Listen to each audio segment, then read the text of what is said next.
In today's video, I'm going to show you the latest up-to-date tutorial on Claude Projects, and my name is Isabel. I run a Claude Cowork consulting agency, Gold Street Solutions, helping professional services businesses get more out of tools like Claude Cowork. And I see so many businesses either skipping Claude Projects entirely or using them in a way that they really weren't designed to be used. And this results in hours wasted re-explaining context that should already live in your project, or worse yet, just manually redoing the thing that you tried to set up your project to do in the first place. So in today's video, I'm going to break down when you should be using a Claude project, the features of Claude projects, and the 3 types of Claude projects that every services business needs. So if that sounds interesting to you, just keep watching this video. Let's first talk about when you should even be using a project versus something like a Claude skill. And the core difference here is that projects are really meant for grouping and giving Claude context, and skills are meant for teaching Claude how to complete a repeatable series of steps or train it in a particular task. So these are very different concepts here, but they are often confused. So let me go through kind of the keys of when you should be using each. With a project, you often know that you need this if you have a lot of files that you want to group together to give Claude context. And a lot of times these are things that are changing over time. So to give you an example, if you have a series of meetings with clients every week and you want Claude to be able to reference all of the information in those meeting transcripts, then that would be a situation where you want to use a project. Additionally, in projects, you actually can give Claude memory over time and have that build over time. So if you want information to be grouped together in a contextual way that Claude can build its memory on over time, you want to use a project. And then lastly, if it's tied to a specific function generally, then you want to use a project. But if it's tied to a specific task or a step-by-step series of steps, then you're going to want to use a skill.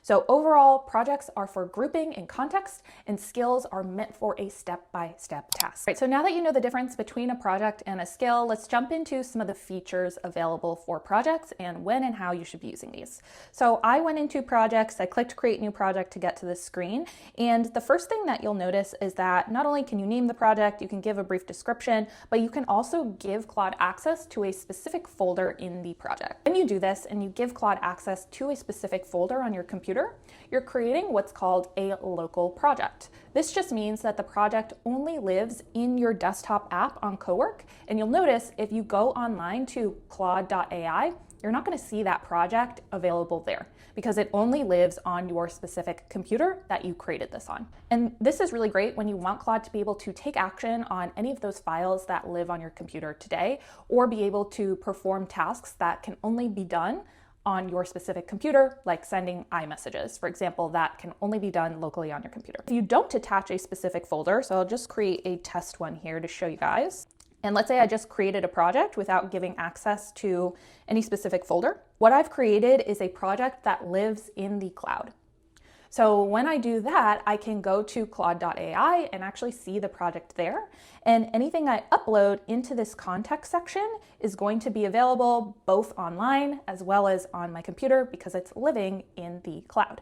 And this is really great if you have a team account and you want to share your projects with other people. You create a cloud project, or if you want to be able to access it on the go while you're on your phone or something else like that. So next, let's talk about the project instructions. And the way that I personally like to use this is just by keeping it very brief, keeping information on what this project is used for, the overall goal of this project, as well as the specific information on the files that I'm going to include in this project and when Claude should be really focusing on each and using each. And the reason why it is so important to put details on what files are available in your project and when Claude should be referencing and using each is because of a concept called RAG, which is invoked when you have a ton of context in your specific project. So I just spun up this example dummy marketing project. Let's say I had not just one file in here, but a ton of different files in this project.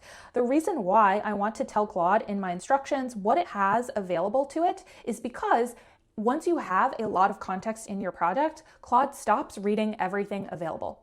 And instead, it invokes something called RAG, where it will only retrieve what it thinks is applicable based on the name of the project or any other instructions that you give it. So you want to be especially specific in your instructions. The bigger and bigger your project gets and the more context that you give it. Otherwise, you're going to see very poor performance in your Claude project. The next component here is memory. So the more information that you put put into your project. So the more chats that you have within a specific project, the smarter Claude is going to get in that project, because it's going to start to develop memory of what is going on in this project and what important information you guys have discussed in this project.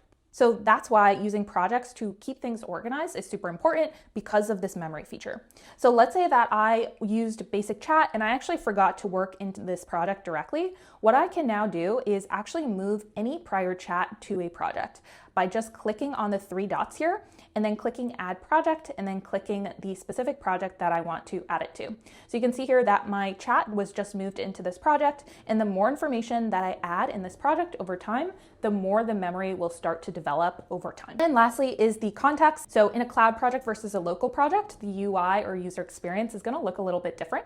But in a cloud project, I can upload a file directly from my device into the cloud to be stored in this project, or I can in my Google Drive or any of my other connected tools. So next, let's talk about the 3 types of projects that I recommend every services business has in their Claude Cowork.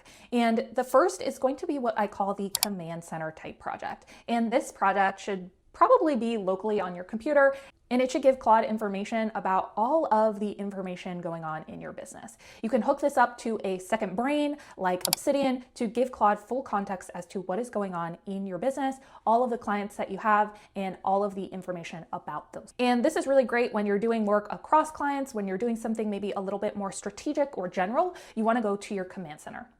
But the problem with command centers is that you're giving Claude access to a lot of information. It can result in Claude getting confused if you're trying to only look at specific clients or specific functions within the business. So that is the reason why we have the other 2 types of projects, which are the client-specific projects, where we give Claude access only to a specific client folder and all of the information specific to that client. And I would use this project for quick questions about the client, for any deliverables for that client. Final type of project that I would recommend creating is a function-specific project. And I often see this for things like marketing, where you essentially want to give context as to what's working well, maybe any recent promotions that you're offering, or any changes in context to the business that would affect marketing. If you are a busy business owner in professional services and you're trying to figure out how to get more out of tools like Claude Cowork and customize it for your business and your team, you can always book a free call with us in the description below. We offer what's called a free AI audit, where you can essentially bring us what it is that you're trying to do in Claude Cowork. We'll tell you if it's possible and how we would do it. And if it makes sense to work together, we'd love to help you out. So with that, that is it for today's video, you guys. If you like this video, make sure to hit the like and subscribe to let me know. And I hope to see you guys in the next one. See ya.